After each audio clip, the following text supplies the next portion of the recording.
Thanks, listeners, for joining us for today's Wellness Wednesday as we're catching up with Shelby Riley. She's a licensed social worker for the Division of Child and Family Services for Nevada. Shelby, it's great to have you back and talk more about this important mission. And thank you so much for having me, Lori, to talk about the need for foster homes in rural Nevada today. So, we were hoping you could tell us a little more about yourself and your dedication to this position and the importance of DCFS and fostering in Nevada. Yeah, absolutely. So I'm a licensed social worker in the state of Nevada. My entire career has been in the child welfare field. I started as an intern with the Division of Child and Family Services, and then I moved on to be a caseworker for 3 years with the division, where I worked with families to help reunify and bring them together and help mitigate those barriers to safety that stand in that way of that happening. And 3 years ago, I stepped into my new role as the foster care recruiter, where I get to take all of the experience I've had and really promote and spread that need to the community to let them know all of the amazing things that are happening within our agency for our families.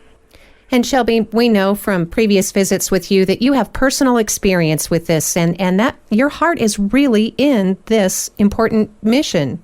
Yeah, that's right. I was in foster care briefly. I was removed from my home when I was 17, so I was pretty old. But regardless of your age, it's always traumatic to be taken from your home. When I was eventually returned, I really took from that experience that foster care is not just about taking you away from your bad parents or the bad guy. It's about coming together and helping a whole family system rebuild. And so whatever we can do to help that is really my mission, to help improve the system in those ways. Well, Shelby, thank you. We know that having caring fostering situations can really help that whole family heal. And that's why the DCFS has such an important role in our state in reuniting families. Absolutely. You know, most of our children are going to have a plan to reunify with their families when it's safe to do so. That's what's always in our best interest for our children. Research shows that if children can be raised by their biological family, that's what's going to be best for them. So we as the agency are here to help the entire family system and make sure that's possible so that families can integrate back into each of our communities in positive ways. Shelby Riley is our guest today with Nevada Division of Child and Family Services.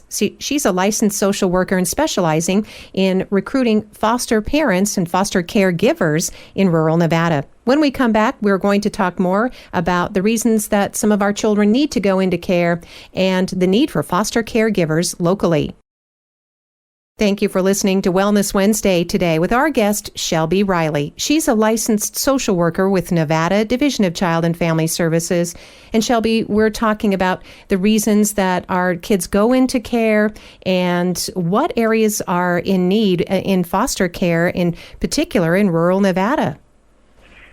Well, we're in a dire need for foster homes all across rural Nevada. We have roughly about 60 foster homes in any given part of the state. Some counties have as much as 13 or 14 foster homes. Some have as little as 3 or 4. Or we even have counties in Nevada where we don't have any foster homes. And what's so important to remember about Nevada is that we're a very spread apart state. So if there is not enough fostering communities, say in Elko County, that child is at risk of being displaced to a completely different county. So we're talking about moving them possibly hundreds of miles away from where they're from, which is what we want to avoid. We want to keep kids in their communities, in their schools, near their trusted partners, and keeping all services centrally located to give these families the best chance at being successful at reunification. Well, and Shelby, we know there are varied reasons for children to go into foster caregiving situations, right? Children enter foster care when there is abuse or neglect occurring in a home, and there's no adult that's able to actively stop or mitigate that safety concern. In rural Nevada, the majority of our children coming into care are coming in because of effects due to neglect. And neglect is a very umbrella term. that a lot of different things can fit under it. But it necessarily means that something is standing in the way for a parent being able to properly care for their child or keep them from danger. So sometimes that could look like families struggling with domestic violence. They can be struggling with substance abuse. They can be struggling with a lack of resources that they're not able to get due to other under-resourced systems in our community. So there's a lot of reasons as to what neglect can look like, but what it really just boils down to is that our families are in what's probably the most struggling point in their life, and they need help, and they don't have anyone in their world that's able to help them. And that's why they land in our system, and so that we can help hopefully build that support system for them over time. Well, Shelby, when we come back in our next break, we're going to talk about more of the specifics about how to become a foster caregiver. Some people may be surprised that, they fit right into these categories. We're going to continue our discussion here on Wellness Wednesday with Shelby Riley, a licensed social worker with DCFS. You're listening to Wellness Wednesday, brought to you by Vitality Unlimited Program Services, the VIPs. They are integrating caregiving in our community. Talking with Shelby Riley, a licensed social worker from DCFS.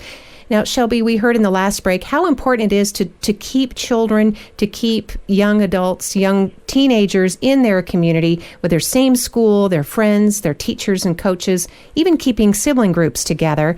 People might be surprised that you don't have to be married, for example, or have a traditional family home to become a very caring foster caregiver, correct? Right. There are a lot of different makeups of what a great foster home looks like.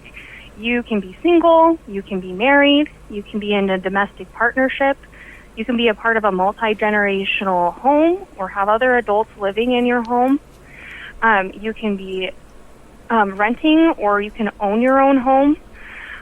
You have preference in the gender and age ranges that make up the best match for your home. And overall, there are just many different ways that we can work with you on making sure that fostering can be most compatible with your household. And Shelby, it's important for people to remember that fostering is meant to be temporary, right? It's a healing, helping place, a stopover for these families. Right. Foster homes are a temporary, soft place to land when these families are in crisis. So a lot of the times I think it's overlooked that you're not only helping a child when you're a foster family, but you're helping an entire family system. You might be that first example of what a healthy family looks like to some of our families. You might be the reason they start to gain trust in the agency. And you might be the reason why families really start to self-reflect on themselves and really start to see what the work needs to be done for their children to come back home. And it seems like a great reward when you know that you've been able to help people in your own community, your neighbors, and sometimes you can form these friendly relationships that continue into the future, right, Shelby?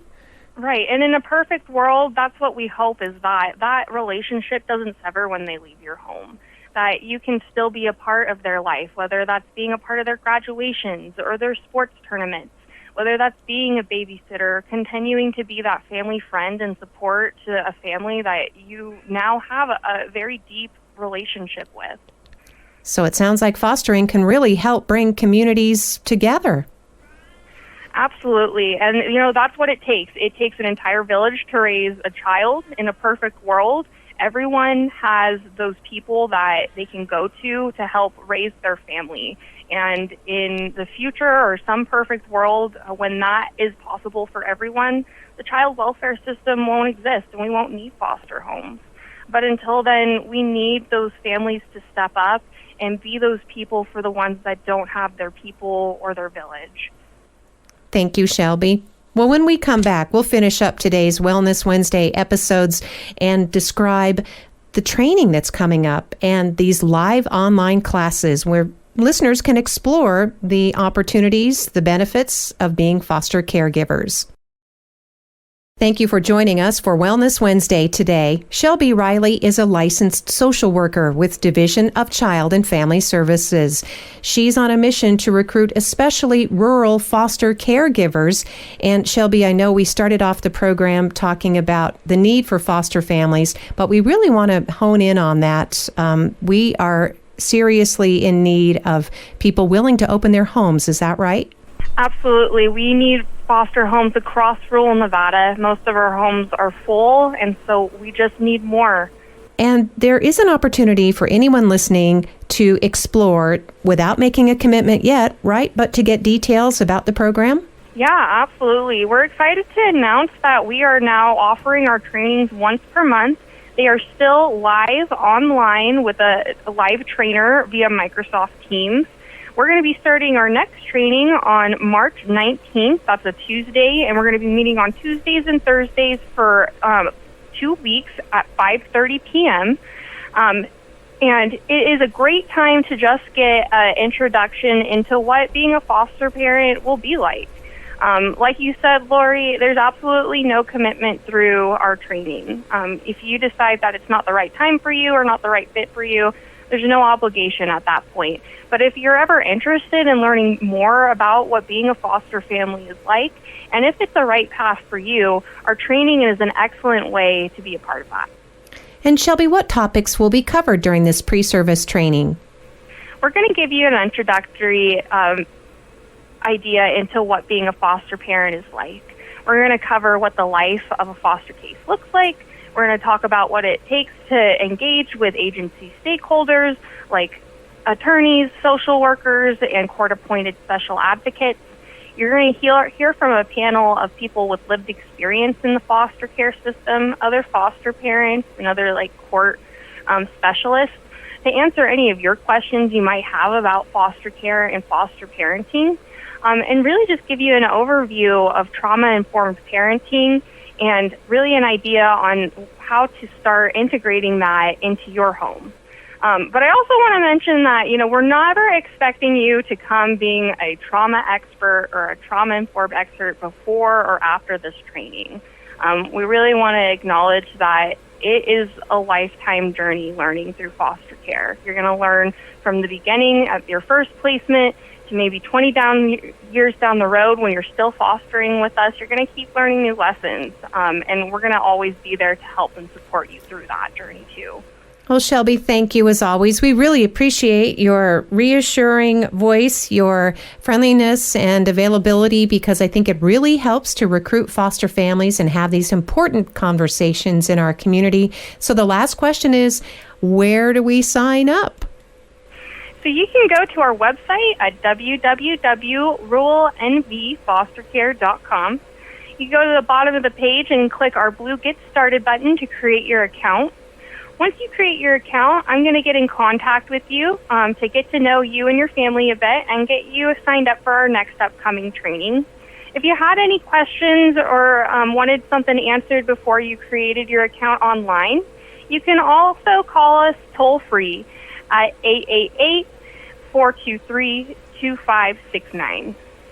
Shelby, thank you so much. We really appreciate the time, and we hope that a lot of families will step up and help you again in this important effort in healing and supporting our community and our children especially. And thank you so much, Lori, for helping me get the message out.